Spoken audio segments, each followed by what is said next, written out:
두 번째 코너 스페셜 게스트 모셨습니다. 오늘은 탈핵 울산시민공동행동의 집행위원장 네. 박진영 선생님을 모시고 함께 얘기 나눠보도록 하겠습니다. 인사 부탁드립니다. 안녕하세요. 탈핵 울산시민공동행동 집행위원장을 맡고 있는 박진영입니다. 네, 기운이 하나도 없네요.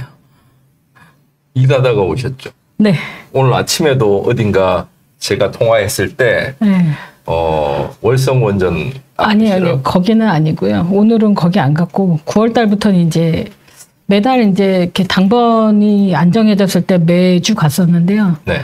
이제 약간 이제 정기화된 느낌이 있어서 쉬는 날이 월요일 때만 이제 제가 가려고. 네. 알겠습니다. 일단 제가 몇 가지 사전 질문지 드렸잖아요. 네. 이걸 좀 보면서 해야 되는데. 혹시 보셨어요? 네. 보긴 했어요. 네. 바빠가지고. 첫 번째 질문이 우리 탈핵 울산시민공동행동 어떤 가치 지향점을 갖고 있냐 이런 질문이었는데 이렇게 물어보니까 처음인 것 같아가지고 이게 일단 탈핵 울산시민공동행동이 2011년 7월에 생기거든요. 그러니까 3월에 후쿠시마 사고 나고 나서 그때까지는 아마 환경단체들이 보통 이렇게 핵발전과 관련된 대응을 했었다면 후쿠시마 사고가 나면서 이건 단순히 그냥 환경단체 문제가 아니야. 다 같이 연대하고 힘을 내서 같이 해야 돼라는 걸로 해서 그때 당시에 환경연의 오영애 처장님이 이제 이걸 좀 네트워크를 만들고 이런 제안을 해서 그때 만들어졌고요. 그게 2011년? 7월이에요. 7월 7일인가 저 기억이 그렇거든요. 왜냐하면 제가 그때 이제 그 상근을 하면서 만들었을 때 있었기 때문에. 근데 뭐 가치랄 게 뭐 있나요? 저는 이제 그냥 핵발전을 멈추고 탈핵 그게 가장 그냥 뭐 추구하는 바인 것 같고 핵발전이라는 게 그냥 좀 보면 참 생명을 뭔가 이렇게 죽이는 그런 발전이다 보니까 그런 것에 대한 걸 좀 가치로 봐야 되나 이런 생각이 좀 들어요. 깊이 이렇게 생각해 본 적이 없어가지고 네. 만족스러운 답을 못 드리는 것 같아요. 사실 오늘 오신다고 제가 이런 것도 준비했습니다. 예. 소품으로. 네. 이게 이제 우리가 탈핵을 하면 네. 이제 사실 항상 뒤따르는 질문이 그럼 전기는 어떻게? 네, 뭐 이런 네. 질문들 있잖아요. 제가 이제 울산시청에서 2011년에 9월부터인가 8월 뭐 하여튼 그때부터 계속 1인 릴레이 시위를 했었거든요. 네. 그때 제일 무서웠을 때는 이렇게 좀 막걸리 술 막 취하신 분들이 오셔서 막 너는 전기 안 쓰냐고 막 그렇게 화를 내고 그러셨던 분들 계셨고 그다음에 서울의 핵발전을 가져가면 안 된다.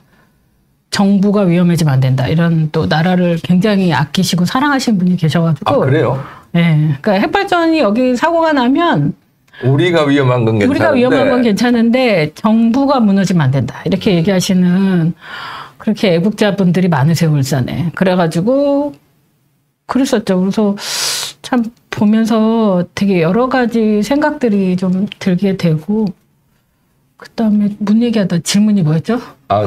다른 질문 넘어갈게요. 네네. 울산이 보면 네. 전 세계적으로 지금 월성원전이 있고 고리원전이 있고 네. 신고리도 중앙에 있잖아요. 신고리도 있고. 그러니까 울산이 탈핵 단체 입장에서 세계적으로 얼마나 위험한 도시인지 이런 거 얘기하시잖아요. 이거 네네. 듣고 계시는 일반적인 시민들도 많이 계실 거니까 그런 부분 얘기해 주세요. 제가 안 그래도 얼마 전에 인권 워크숍에 갔었거든요. 네. 통영에 있는 데 가서 이게 행정에도 좀 인권이 좀 이렇게 차별이 있는 것 같다 이렇게 생각을 했었어요. 그러니까 뭐냐면 울산 분들이 여기를 많이 보시니까 설명을 하면 울산에서 이렇게 굳이 치면 북구청에서 한 몇 킬로 안 가요. 걸어서 가도 경주시청에서 오는 것보다 가까워요. 걸어서 할 때. 되게 가까운 거리에 있음에도 불구하고 행정구역이 경주여서 어떤 이해에 대한 그다음에 뭔가 이렇게 권리 주장이 전혀 안 되는 게 있어요. 기장도 똑같은데 여러분들 기장에 왜 뭐 사러 많이 가시잖아요.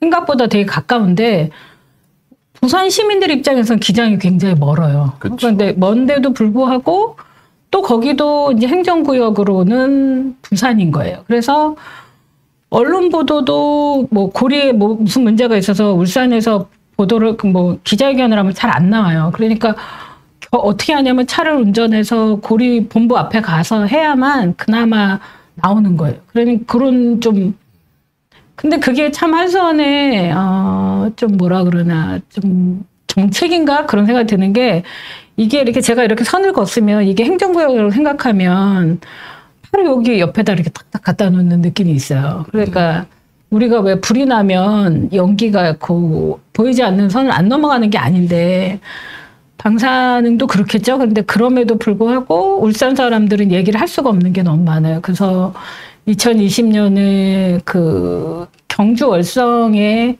또 건식 핵폐기물 뭐 이렇게 추가 저장 시설을 만들 때 이것을 이제 짓지 말라고 이야기할 때 원래대로 하면 경주에서 주민투표를 했다면 되었을 사안인데 그것도 또 국가 사안이라고 안 됐을 거지만 울산의 북구민들은 진짜 코앞에 있음에도 불구하고 전혀 뭐 안 된다는 얘기조차 할 수 없는. 그래서 그때 당시에 맞아요. 북구 주민투표를 한번 네, 한 적이 있잖아요. 북구 주민투표를 했고 5만 명 정도가 반대를 했어요. 그래가지고 반대를 해가지고 산업부에도 내고 뭐 청와대 앞에도 가고 다 했단 말이에요. 그런데 이제 전혀 상관없이 지어졌는데 얼마 전에 그 서생 주민들 4,000명이 신규 원전 좀 지어달라 이렇게 얘기했더니 산업부가 그걸 그렇게 열심히 받아서 제가 깜짝 놀랐어요. 우리나라가 이렇게 5만 명은 무시하고 4,000명은 받는 곳이구나 이렇게.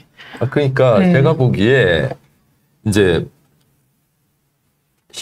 반대하는 시민도 있고 찬성하는 시민도 있고 이런데 그런 갈등을 일부러 이렇게 막 유도하는 것은 아닌가. 아니죠. 그거에 맞춰서 잘 쓰시는 것 같아요.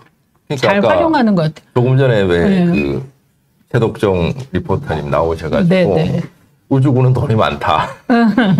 원전도 많죠. 있고. 울주군은 돈이 많은 게 사실은 이제 공장이 너무 많죠. 우리나라 울산에서 제일 가난한 데가 중구잖아요. 중구는 이제 공장도 없고 그러니까 뭘 세금 낼 게 없고. 근데 울주는 워낙 공장도 많은 데다가 신골이 3, 4호기가 있고 그다음에 이제 오리코기 상호분전 허가 중에 있고 막 이러니까 거기서 나오는 게 어마무시하죠. 이제 두 번째 질문으로 이게 들어갈게요. 지금 두 번째 한 네 번째 된 것 같은데. 아니요. 네. 이 탈핵 정책과 관련된 뭐 주요 쟁점. 네네. 요거 이제 좀 훑어봐 주시면 좋겠다. 지금 울산은 제일 중요한 쟁점 중에 하나는 이제 위아래 끼어 있는 월성과 고리가 이제 지금 순차적으로 수명 연장이 끝나요. 그러면 이제 수명 연장이 끝난다는 거는 이제 오래됐으니까 핵발전소 30년, 40년 막 이렇게 돌렸으면 이제 멈춰야 되는데 한선 애들은 아직 상품성이 있다고 생각해서 이거를 뭐 부품 바꾸고 뭐 바꾸고 이렇게 해가지고 이제 재가동을 하겠다. 계속 연장을 하겠다는 거고 이제 울산 입장에서는 이 안전하지 않은 핵발전소는 이제 닫아야 된다. 그러니까 예전에는 모르겠어요. 이 핵발전을 대체할 만한 어떤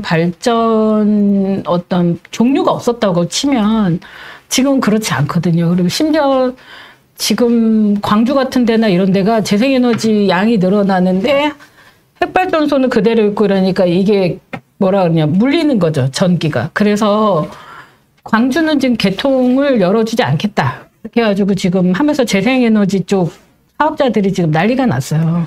예를 들면 막 몇 억짜리 발전소를 세웠는데 허가가 안 나는 거예요. 허가가. 이게 연계를 안 해주는 거죠. 핵발전에 대한 그런 문제, 그러니까 수명 연장을 막는 문제.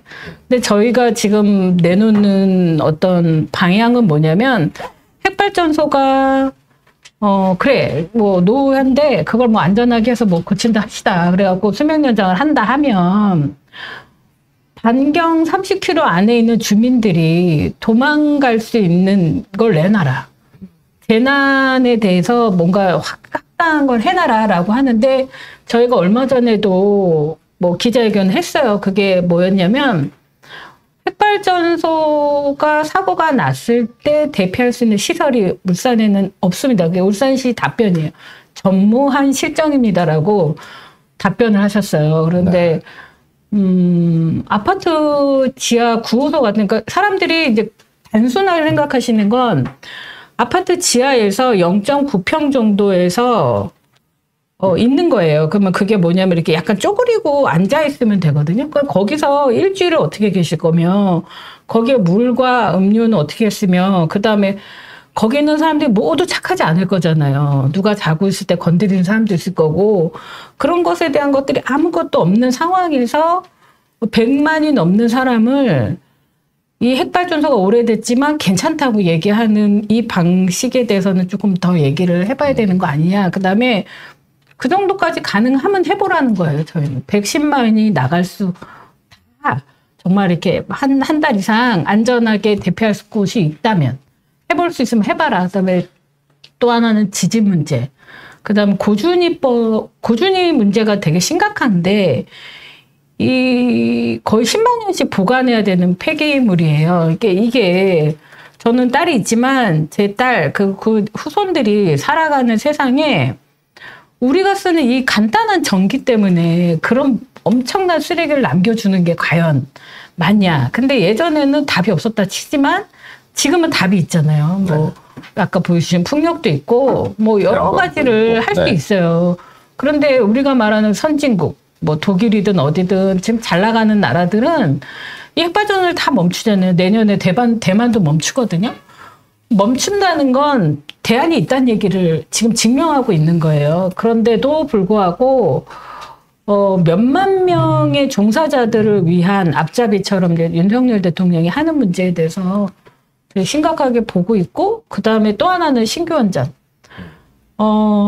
기후위기를 막는 문제를 갖다 계속 온실가스 감축의 문제를 가지고 계속 들고 나오는 게 핵발전이거든요. 네. 근데 핵발전이 그렇게 해서 돌려지면 결론은 이 미래 세대한테 너무나 큰 죄를 짓는 것이다. 우리 저기 에어컨 좀 시원하자고 이렇게 하는 건 아니잖아요. 난 정말 왜 이렇게 하는지 모르겠어요. 그래서 지금 보면 이제 사실은 좀 우리가 운동을 할 때 시민들한테 조금 다른 방식으로 한번 질문을 해봤으면 좋겠다고 생각한 적이 있거든요. 네, 예를 들면 예전에 그 경주 핵폐기물 처리장 오기 전에 부안에서 이제 핵폐기물 처리장 막 엄청난 시위 있고 했었잖아요. 그러니까 그게 고준위 핵폐기물 처리장도 아니고 중저준인데 방패장인데 지금 울산 같은 경우에 고리나 월성원전 자체가 대한민국이 고준위 방패장이 없기 때문에 계속 쌓아놓고 있는 거잖아요. 네네. 사실은 발전소와 폐기물 처리장을 동시에 수행하고 있는 거 아닌가요? 네, 맞죠. 그러니까 임시 저장 시설이란 말이 우리가 보통 이제 40년 이렇게 보는데 40년 뒤면 제가 몇 살이냐면 한 90살 되거든요. 그러면 이제 그게 임시 저장 시설을 한데 그게 임시일까? 제가 죽는다면 그게 영구일 텐데 라고 생각하고 40년 뒤에 이걸 기억하고 싸울 사람이 누가 있을까? 그렇게 생각해 보면 그게 결론은 임시가 아니고 영구일 확률이 너무 높아지고, 제가 요새 경주를 보고 있으면 어떠냐면 거기에 무슨 핵 연구단지 뭐 계속 생겨요. 그다음에 의료 폐기물 업체들도 다 들어가고 있고, 얼마 전에 폐기물 관련된 뭐 이런 것도 또 거기 들어가요. 그래서 이렇게 보고 있으면 관광할 사람은 관광하고 가고 남아있는 사람들이 폐기물하고 싸우다가 그냥 돌아가시라는 건가? 이런 생각이 들 정도. 우리가 말하는 정말 경주의 천년고도라고 하고 뭐 엄청 좋은 도시고 옛날부터 뭐 내려오는 뭐 이런 얘기 하면서 결론은 되게 소중하게 생각하지 않는 건 아닐까, 이런 생각도 좀 해요. 그러니까 핵발전소 같은 경우에 정보를 제대로 공개하지 않으니까 첫 번째. 네네. 저번에 뭐 방사능 누출 뭐 여러 가지 문제도 그때 제가 이제 자료를 이렇게 훑어보니까 저수조 안에 경납이 제대로 안 돼 있는 것 같더라고요. 네. 시설도 되게 부실하고, 그리고 교보제 하나 있네. 컵을 하나. 지금 건식 저장 시설이 네네. 왜 콘크리트로 그냥 폐 연료봉을 이렇게 감싸고 있는 거잖아요. 아파트라고 생각하시면 돼요. 그냥 아파트처럼 그냥. 그 콘크리트는 얼마나 버틸 수 있는 거죠? 또 그 얘기를 하면 또 얘기가 길어지는데. 짧게. 네. 몇 년 정도? 얼마 전에 어쨌든 월성 그 삼중수소 누출 문제 때문에 조사단 발표가 한 번 있었어요. 네. 그때 서울대 건축학 교수가 그때 단장인가 그랬거든요. 근데 그 놈이라고 할 뻔했어요. 그 사람이 뭐라 그러냐면, 그 시멘트가 1000년 간다는 거예요. 그래가지고 내가 저기 미쳤나 그랬어요, 진짜로. 그런데 막 그러면서 그랬는데, 제가 알기로는, 저기 어디죠?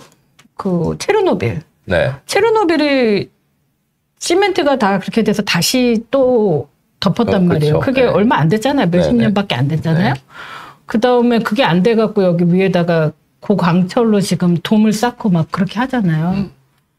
근데 뭐, 그걸 몇십 년짜리를 그렇게 해서 되는 게 아니고, 월성의 문제는 다른 게 아니라, 이 건식 저장 시설이 미국에 있는 거 그냥 가져온 거거든요. 그러니까 거기는 넓은 사막 같은데 그냥 이렇게 덩그러니 있기 때문에 그게 뭐 약간 테러의 문제나 이런 게 좀 덜하고 사고가 나도 조금 위험한 게 덜한데, 월성은 바로 옆에 바다가 있잖아요. 그러니까 뭐 배가 와가지고 미사일을 쏜다든가 그런 그냥 작살이 나는 그런 형태라 가지고 이번에 한수원 사장이 그것을 국회의원과 지적을 했어요. 그러니까 그걸 좀 뭐 이렇게 경납 건물처럼 만들겠다 뭐 이런 얘기를 했어요. 그러니까 어떻게 하는지 또 지켜봐야 되는 문제죠. 뭐 하여튼 그러니까 시민들한테 이제 10여 년째 뭔가를 외치고 계시잖아요. 그쵸. 가장 전하고 싶은 말씀은? 저는 이제 뭐냐면 저는 이제 이 운동을 시작한 이유 중에 하나는 어쨌든 내 아이가 이곳에서 커야 되는데 주변이 너무 위험하고 그리고 이 사고가 나면 여기 있는 사람들이 정말 다 대피할 곳도 없고 그리고 심지어 이 아이가 울산 출신이라는 이유로 어딘가에서 차별받을 수도 있다라는 생각에 좀 시작했던 부분이 있어요. 되게 어릴 때였고 그래서 이제 십몇 년이 지나면서 보니까 핵발전은 확실히 너무 어렵게들 운동을 하지 않았나 우리가. 그러니까 뭐냐면 너무 이렇게 학술적으로 가르치려고 하는 건 아닐까. 그래서 이번에 저희가 4월에 버스 광고도 하고 또 올해 아마 이제 10월 달부터 다시 버스 광고 내부도 갈 거거든요. 이거 탈핵 주점을 우리 자료 화면 한번 보여주세요. 탈핵 관련 자료 화면 그냥 보여주시면 됩니다. 그러니까 탈핵 주점을 했던 이유는 그 돈을 모아서 이제는 좀 다들 너무 힘들어하세요. 그래서 이 돈을 모아서 버스 광고도 하고 그다음에 저희가 선진지 견학을 갈 거거든요. 그러니까 방어 시스템이 갖춰진 곳.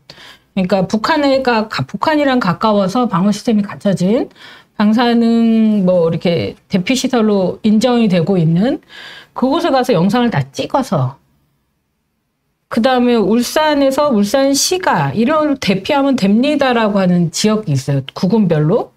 거기를 이렇게 찍어서 비교를 해서 보여주고 싶은 거예요. 그러니까 정말 이게 우리가 갈 데 없대. 그냥 시가 가라는 곳을 가면 돼라고 생각하잖아요. 근데 실제로는 그게 얼마나 허술하고 저 위에는 이렇게 행정안전부가 배치한 예산으로 잘 만들어 놓은 대피시설을 좀 보여주고 좀 비교해야 되지 않을까.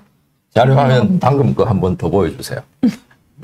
왜 보여달라고 하냐면 그런 거 버스 광고하고 하려고 그러면 돈이 있어야 되잖아. 네네. 그렇죠. 저기 보면 후원 주점 이렇게 나오고 거기 확대할 수 없나? 계좌번호요? 후원 계좌.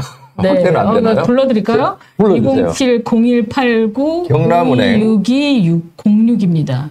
뭐 이렇게까지. 경남은행 207-0189 근데 이 웹자보가 좀 효과가 좋았어요. 네. 그래가지고. 이거 지난 목요일 날 한 거죠? 네네. 목요일 날 했다고 해서 뭐 후원 계좌가 막힌 건 아니잖아요. 아니, 그래도 이번 주까지만 하고 정산하고 끝낼 거예요. 자꾸 너무 돈 달라 그러면 사람들이 힘들어하셔서. 알겠습니다. 이번 주까지만 후원 계좌 열려 있다니까 네. 못 가신 분들은 이번에 꼭 하시면 됩니다. 감사합니다. 네, 그리고 이제 제가 하나 궁금한 게 있더라고요. 네. 얼마 전에 며칠 전이죠. 헌법재판소에서 이제 탄소 중립, 녹색 성장 뭐 기본법이라는 네. 게 이제 뭐 탄소 중립 기본법이라고도 하던데 헌법 불합치 결정이 났더라고요. 네. 이 결정이 나니까 환경단체에서는 굉장히 좋아라 했고. 다 좋아하지는 않으셨어요. 아, 그래요? 그게 왜냐면 어떤 내용인지 요구하는 것에 대해서 다 한 게 아니라 약간 부분적이기 때문에 그랬고, 이게 이제 2000 몇 년도더라, 한 20년인가 뭐 그쯤에 3월에 19명의 청소년들, 네네. 울산에서도 참여했어요. 그 19명의 청소년들이 이 소송을 해요. 그 친구들이 이제는 어른이 됐죠. 미래 세대니까. 네, 그런데 이제 그 친구들이 이제 소송을 걸었고, 그것의 내용은 뭐냐면 2030년까지 2018년 기준으로 온실가스 감축 목표를 40%를 하겠다 우리나라가 목적을 정했는데, 이 외에 탄소 중립 기본 계획을 이렇게 쫙 짜놓은 걸 보면 못 지킬 것 같아 보이기도 하고, 그 다음에 2031년 이후가 막 엉망이에요. 그러니까 네. 이게 막 2050년까지 탄소 중립을 해야 되는데 2030년까지 40%면 2031년부터 50년까지는 엄청난 속도로 줄여도 시원찮은데 어떤 기본 계획이 안에 내용들이 되게 허술하다라고 판단해서 아이들이 이제 소송을 걸었고, 거기에 여러 단위들의 소송이 4건이 제가 알기로는 물렸거든요. 물렸고, 그게 이제 합해져서 제가 지난번 마지막 변론대 거기를 갔었어요. 그래서 제가 대법관들을 다시 봤습니다. 그 어려운 내용들을 전부 다 이해하고 꼼꼼히 다 봤다라는 게 느껴질 만큼, 약간 AI 어조로 질문을 굉장히 냉철하게 하더라고요. 그래서 그때 그거 질문하는 거 보면서, 아, 좋은 소식이 들릴 수 있겠다라는 생각을 그때 했어요. 그러니까 뭐냐면, 환경부가 왜 그렇게까지 열심히 반대 이렇게 변론을 하는 거에 대해서 참 이상했어요. 그러니까 왜냐면 우리나라의 국민들과 아이들이 그런 얘기를 하잖아요. 그러면 우리는 좀 더 노력해야 된다고 인정하고 가면 좋을 건데 막 되게 우리는 하고 있는데라고 해서 막 너무 좀 구질구질한 변론들을 좀 해왔고, 거기에 내용 중에 하나가 이산화탄소를 잡아서, 그러니까 우리가 탄소 포집이라고, 이산화탄소 포집 능력, 뭐 기술 이런 얘기 하거든요.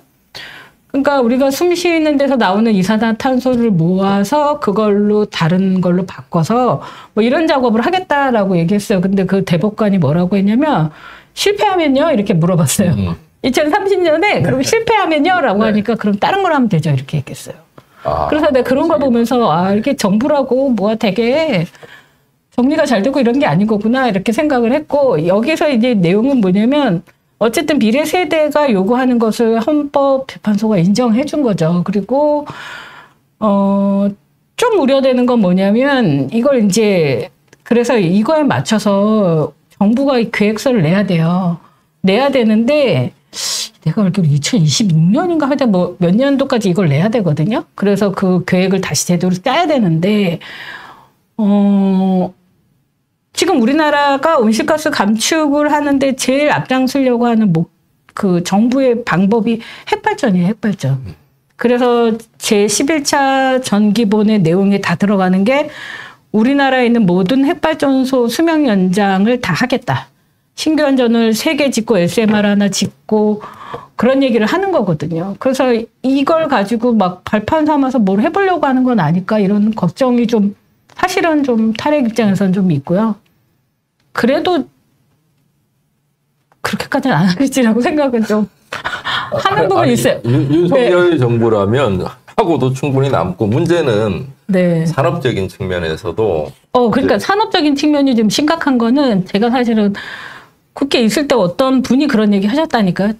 정말로 이거를 같이 이렇게 얘네가 아리백을 안 하고 재생에너지를 확대하지 않고 이렇게 가면 앞으로 어떻게 될까요? 라고 했을 때 그 기업 하시는 분들이 그런 얘기 하셨어요. 그러니까 한국에 누가 다른 나라로 갈 수밖에 없습니다라고 했고, 그 다음에 하나가 정말 이렇게 숨이 탁탁 막힌다고 그런 얘기도 하셨어요.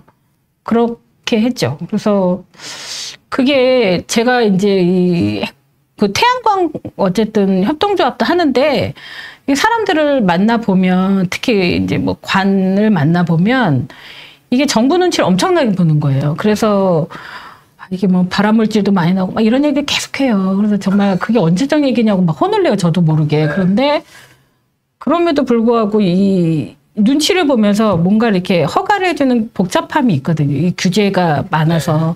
근데 그것을 빠르게 처리하지 않고 그다음에 이 사람 예를 들면 업자가 초보면 이런 거 빠졌어요라고 막 살뜰하게 챙겨줘도 시원찮은데 기다리고 있다가 안 가르쳐주고 있다가 시간 다 돼서 왜 우리 처리기간이라는 게 있잖아요. 그 처리기간 만료 다 될 때쯤 돼서 얘기해서 또 처리기간 늘리고 이런 식으로 해서 굉장히 오래도록 시간을 끄는 되도록이면 안 해주려고 하는 느낌이 많이 드는 방식이 좀 보여요. 그래서 좀 속상하기도 하고 빨리 정부가 좀 바뀌어야만 돼요. 그러니까 윤석열이 중요한 게 아니라 이게 산업부와 이 나라를 좀 생각하는 사람들이 이게 진짜 이렇게 정파 문제로 갈 일이 아니거든요. 핵발전과 재생에너지가 이렇게 서로 싸우는 문제가 아니고 지금 핵발전 하나만 수명 연장 거 하나만 닫아도 개통이 연계가 되는 게 많거든요. 알겠습니다. 네. 자, 끝이 없네요. 예, 추워진 시간이 네. 대충 끝나가는데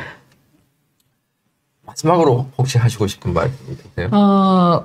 9월 3일에 탈핵학교가 있고요. 9월 7일에 기후정의 행진이 있습니다. 민주노총 울산지역본부 2층에서 9월 3일 성찬기 대표님이 울산 지역에서 굉장히 좋은 역할을 하시는데 의사셔가지고 제가 공부를 좀 해갖고 오셔라.